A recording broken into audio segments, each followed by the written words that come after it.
So I get asked a fair amount about what my daily routine looks like. Now that I'm retired, which I am not, I get up around 7 in the morning, make a big cup of coffee, to which I add cream and a little bit of sugar. I read 2 papers. I still read actual papers.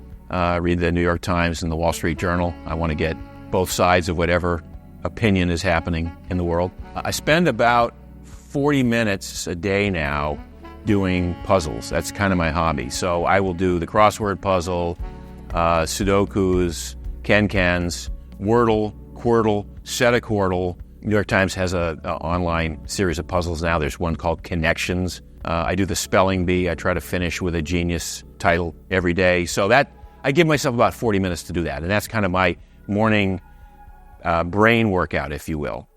Then I get to work. And now that I have just founded a new business, this Paluva shoe company, I'm back in the thick of things, answering emails, meeting with my team, having Zoom calls, and doing the occasional podcast to promote the shoes.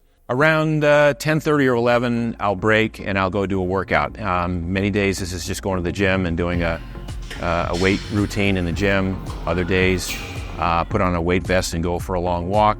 One day a week, typically on Saturdays, I'll do my long, high-intensity aerobic workout where I'm trying to stay in zone 3 or 4, a little bit of zone 5 for up to an hour. And so that ride takes about an hour and a half in total. Another one day a week, I'll try and go paddle. I have a board that I keep at a friend's house over on the bay side here in Miami, where the conditions are almost always dependable, and so I'll go out and paddle for an hour. So between the lifting, the paddling, and or the cycling, and or the walking, I try to confine that to mid to late morning. So around 12:30 or 1, I've finished my workout. If I'm walking, I'm multitasking. I'm making phone calls or coming up with ideas that I dictate into my phone. Around 1 o'clock, I have lunch. Typically, it's protein-centric. That's my new kind of MO these days. I look for either some kind of red meat, maybe some fish, a little bit of vegetables. Finish lunch, get back to it, back to work. In the office, again, writing, editing, allocating resources, which is what I do now as a founder of a company. I do that until 6:30 at night, at which point I kind of unwind for the day. Some days I'll have a foot massage at the end of the day. Some days I'll go down to the sauna and hang out in the sauna for 20 minutes, sort of an end of the day decompressing routine. Typically when I eat at home, I try to eat dinner around 7:30. That's almost always a good-sized steak.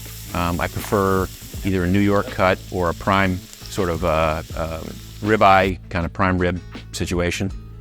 And again, either a salad or some grilled vegetables, not a lot, but just enough to make the meal interesting, and typically a glass of red wine with dinner.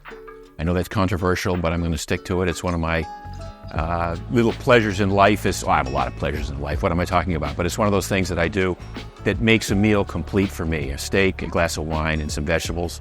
Don't really eat dessert that much. I find that when I do eat dessert, I regret it, so I kind of stay away from that. And when I say I regret it, I mean it typically interferes with my sleep more than anything else, the sugar part of the end of the day. If I'm home, I will watch television with my wife. That's the time we spend together, just kind of hanging out and relaxing, Netflix and chill, as they say. And then after 2 or 3 hours of watching TV, hit the bed around 10:30, and typically I fall asleep really quickly and wake up once in the middle of the night to take a piss. You don't need to know that, TMI, but it is what it is. And then get up again the next day at 7 or 7:15 and do it all over again.